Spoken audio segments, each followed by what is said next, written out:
پاکستان، ایک ملک جو کبھی قبضے سے آزاد نہیں ہوا۔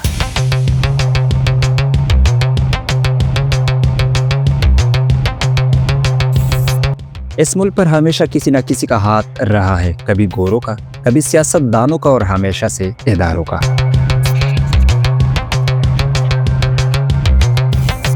یہاں فیصلے پارلیمنٹ میں نہیں GHQ میں ہوتے تھے، جس کے پاس ٹک تھی بات اسی کی چلتی تھی۔ یہاں سب سے زیادہ پاور ان لوگوں کے پاس رہی ہے جو آئین کو پرچی سمجھتے ہیں اور اسے توڑتے ہیں، اور آج سب کچھ واضح ہو چکا ہے۔ یہ ملک اسی طرح چل رہا ہے، لیکن سوال یہ ہے اس تباہی کا ذمہ دار کون ہے؟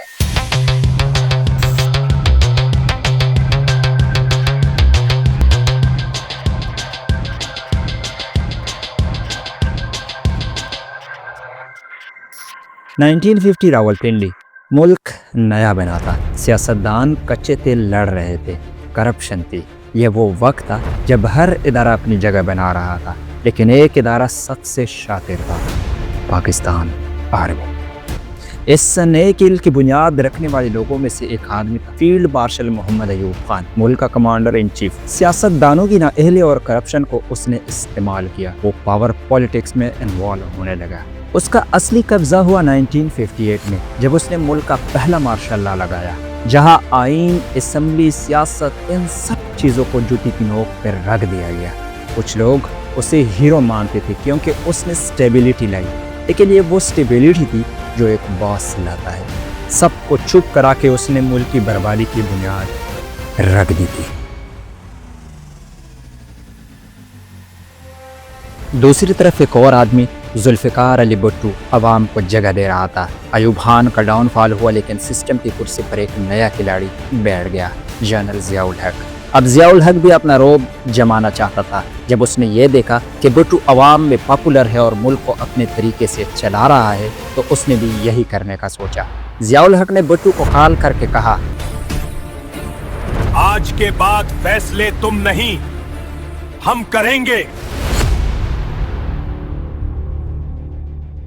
بھٹو نے اس بات کو اگنور کیا اور صاف صاف انکار کر دیا، اور اسی بات نے ضیاء الحق کو بھڑکا دیا۔ جب اس نے یہ دیکھا کہ بھٹو اس کے کنٹرول میں نہیں آ رہا، تو اس نے بھٹو کو ٹھکانے لگانے کی پلاننگ کی۔ 1977 میں آپریشن فیئر پلے ہوا، اور 1979 میں سپریم کورٹ کے ذریعے بھٹو کو قتل کر دیا گیا۔ ضیاء نے سرعام اس قتل کو قانون کی جیت کہا۔ اس نے ملک کو مذہب کے نام پر برباد کر دیا۔ ضیاء الحق تو اس دنیا سے چلا گیا، لیکن اس کی کرسی ابھی بھی خالی نہیں رہی۔ اب اس پر بیٹھنے والا بندہ تھا پرویز مشرف، جس کے سر پر پہلے سے ہی کارگل کا الزام سوار تھا۔ اب یہ گیم ملک کو بیچنے والا تھا۔ ہر ڈیل، ہر اپوائنٹمنٹ، سب کچھ مشرف کی مرضی سے چلتا تھا۔ اس نے ججز کو گھر بیچ دیا، اور سب سے ڈینجرس چیز، اس نے ملک کو وار آن ٹیرر میں بیچ دیا۔ بندے اٹھانا، لاپتہ کرنا اور ڈالرز کے لیے ڈیل کرنا، یہ سب کچھ بہت عام بات تھی، لیکن وہ آرام سے گھومتا تھا کیونکہ اس کے پیچھے وردی تھی۔ یہ ملین کیوں اور دوسری پارٹیز اس کو سپورٹ کرتی تھی، اور اس دور میں الیکشنز بھی اس کی مرضی سے ہوتے تھے۔ لیکن ایک اور پلیئر واپس آ رہا تھا، بے نظیر بھٹو۔ وہ سسٹم کو چیلنج کرنے آ رہی تھی، اور ریڈ لائن کراس کر رہی تھی، لیکن 27 دسمبر 2007 لیاقت باغ میں اسے بھی راستے سے صاف کرنے کے لیے مار دیا گیا۔ ایک میسج دیا گیا کہ جو بھی سسٹم کی ریڈ لائن کو چیلنج کرے گا، اس کا انجام یہی ہوگا۔ بے نظیر کا سین سے ہٹنے کے بعد مشرف کا ڈاؤن فال شروع ہو چکا تھا۔ زرداری اور نواز شریف کا قبضہ ہوا۔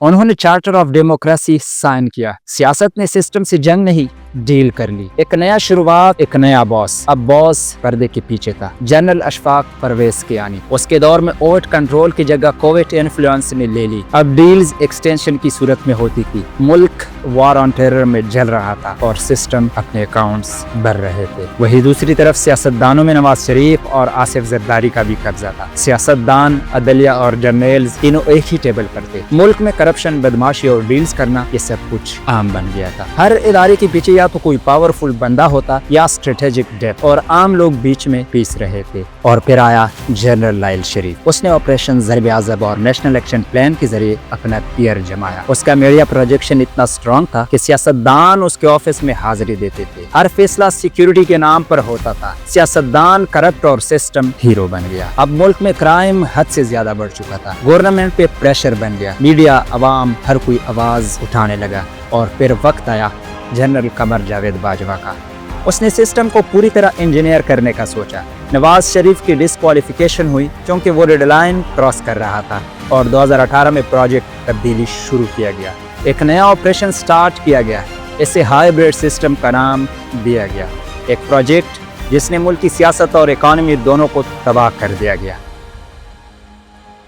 لیکن یہ پروجیکٹ کنٹرول سے باہر ہو گیا۔